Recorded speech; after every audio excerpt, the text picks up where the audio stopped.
Welcome back my channel. আমি রুমি। এই যে এখানে গেছিলাম বাপের বাড়ি থেকে আসার টাইমে এই যে এখানে দুর্গাপূজা হইতেছিল নারাঙ্গিতে ঢুকে পূজাটা দেখে নিলাম। এই যে আর অতটা সপ্তমীতে ভিড় ছিল না, আর যেহেতু বৃষ্টি ছিল, মাঝে মাঝে বৃষ্টি হয়েছিল পেক। আর এটা সপ্তমীর দুপুরের একটুখানি ক্লিপ। রান্না করছিলাম, হলো ভাত হয়ে গেছিলো, আর রহর ডাল করছিলাম, আলু সিদ্ধ আর পটল ভাজি আর শশা কাটছিলাম। তারপরে রাত্রেবেলা গেছিলাম বাপের বাড়ি। তারপরে এই যে পূজাটা দেখলাম, অর্ধেক দেখছি। দেখার পরে পর্দা ফালাই দিছে। পরে আর আমরা আয়সা পড়ছে, আর দাঁড়াইলাম না।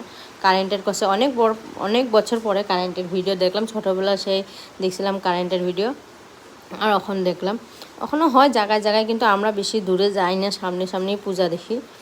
আর এই যে আর এখানে অনেক ঠাকুর, এই যে দুর্গা মার, মহাদেব, অনেক ঠাকুর এখানে পুরো পাকা করে ঠাকুর ঘরটা বানানি আছে। আর এখানে এই যে আবারও সাজেছে, আর এখানে নাম কীর্তন ধরতেছিল, ভালো লাগতেছিল। আর এই যে ছোট করে এখানে পূজা করছে। তারপরে এইটা এই যে এখন ঘরে যামগা তার জন্য। আর যেহেতু এই যে জুবিনদার ফটোর শ্রদ্ধাঞ্জলি দেওয়ার জন্য। আর সব দুর্গা মঞ্চেই যেন এক কোটা করে ফটো দিয়ে আছে, খুব ভালো লাগছে দেখাও। আর আসামের যেহেতু বিখ্যাত সিঙ্গার এই পৃথিবীতে নাই, তার জন্য তো অনেক দুঃখ বিষয়জনক। আর এটা ছিল অষ্টমীর লুক।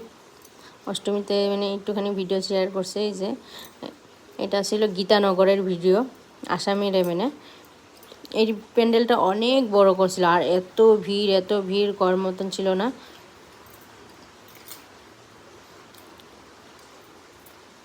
তারপরে ভিড়ে ঢুকা পূজা দেখার মজা তো ভিড়েই জানোই। আর ভিড়ে দেখে যে যতটুকু পারছি একটুখানি ক্লিপস তোমাদের সঙ্গে শেয়ার করলাম। চলো এদিক দিয়ে ঢুকে আর বাড়ানির রাস্তা আছে, ওই দিক দিয়ে বাড়া যাবো। আর এটা হচ্ছে নবমীর সকালে এত বৃষ্টি কর মতো না। ভাবছিলাম নবমীতে তো ঠাকুর দেখতেই যেতে পারব না। তারপরে না, বলে না মা আসছে, তার জন্য সারাদিন বৃষ্টি হলো। কি হলো, বিকাল দিকে কিন্তু একদম বৃষ্টি কমে গেছে গা। তারপরে রাত্রেবেলা গেছিলাম, একটা ফটো শেয়ার করছি তোমাদের লগে, ফটোগুলো দেখতে পারো। ভিডিও ওরম করি নাই নবমীর দিনটা। আর এইটা ফাইনালি দশমী চলে আসলাম। মার আজকে বিদায় বেলা, খুব দুঃখিত যে মা চলে যাব, আবার 1 বছরের জন্য 1 বছর অপেক্ষা করে থাকতে হইব। আর এই যে সিন্দুর খেললাম মা অনেকে মিললা। চলো এইটুকু শেয়ার করলাম। ভালো লাগলে ভিডিওটা লাইক কমেন্ট শেয়ার করো, আর চ্যানেলটা সাবস্ক্রাইব করতে ভুলো না।